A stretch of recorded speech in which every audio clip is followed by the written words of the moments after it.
Assalamualaikum warahmatullahi wabarakatuh. Halo, namaku Rumi. Apa kabar anak-anak yang soleh dan soleha? Semoga selalu sehat dimanapun kalian berada ya.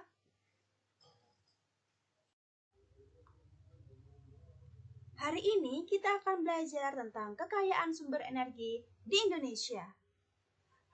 Untuk apa sih kita belajar kekayaan alam Indonesia? Memang penting banget ya. Ya, betul sekali. Tanpa kita sadari, alangkah banyak sumber energi yang ada di sekitar kita yang kita gunakan setiap harinya. Coba saja bayangkan jika sumber energi itu tidak ada. Apakah kita masih bisa menjalankan kehidupan ini seperti biasa?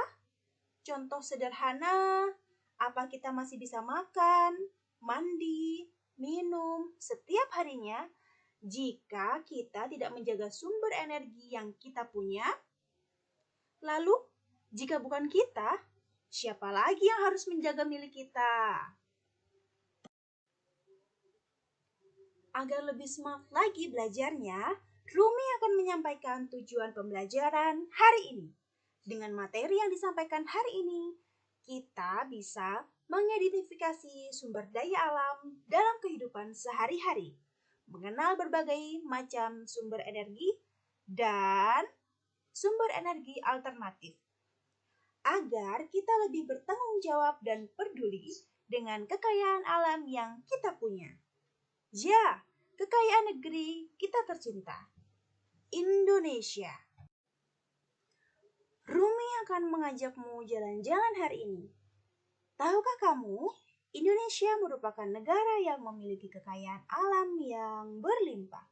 Kekayaan alam tersebut menjadi sumber energi terbesar di Indonesia.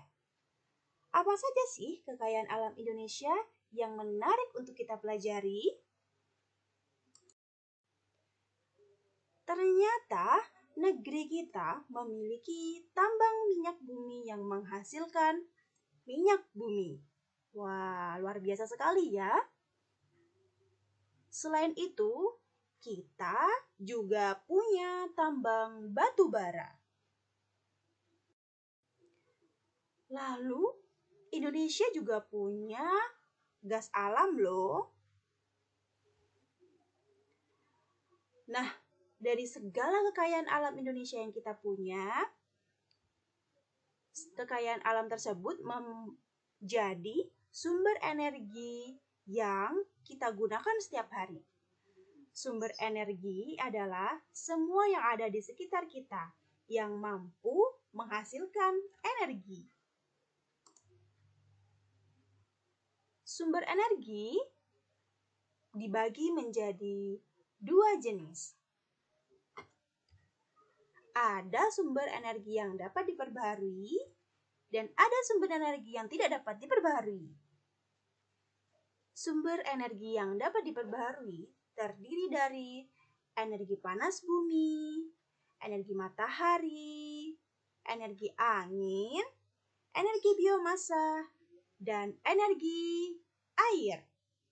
Sedangkan sumber energi yang tidak dapat diperbaharui terdiri dari energi minyak bumi, energi batu bara, dan energi gas alam.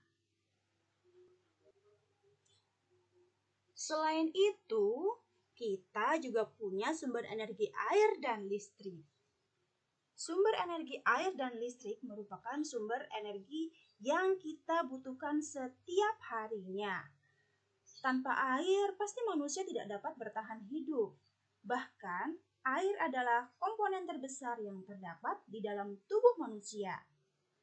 Karena kegunaan air yang sangat berarti ini, sebaiknya dalam penggunaan air diimbangi dengan kesadaran menjaga sumber daya air yang ada di bumi. Begitu pula dengan sumber energi listrik. Energi listrik yang dimanfaatkan dalam perlengkapan rumah tangga dapat diubah menjadi bentuk lain sesuai dengan kegunaan peralatan.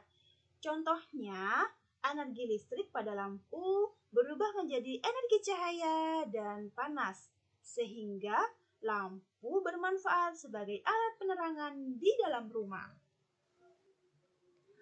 Wah, alangkah banyak ya sumber energi yang kita butuhkan dan kita gunakan setiap harinya. Oleh karena itu, kita harus menjaga bersama-sama sumber energi yang kita punya. Oleh karena itu, kita harus menyadari hak dan kewajiban terhadap lingkungan. Jadi, setiap diri kita yang menggunakan sumber energi yang ada di alam Indonesia, kita berhak menikmati lingkungan yang segar, tapi juga memiliki kewajiban membersihkan lingkungan dari sampah.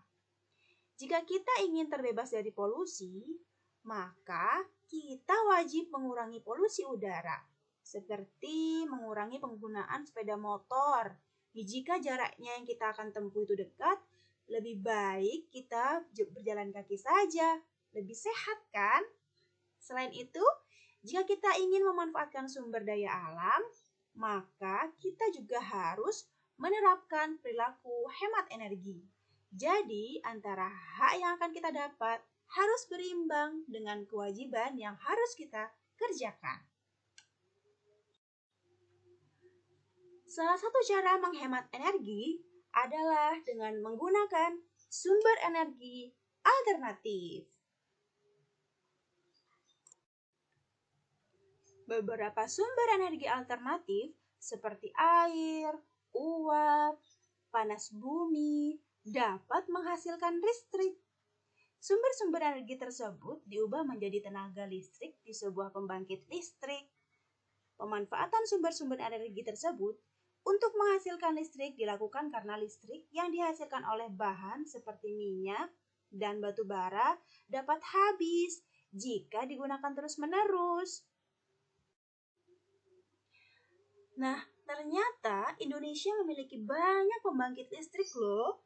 Salah satunya adalah pembangkit listrik tenaga nuklir.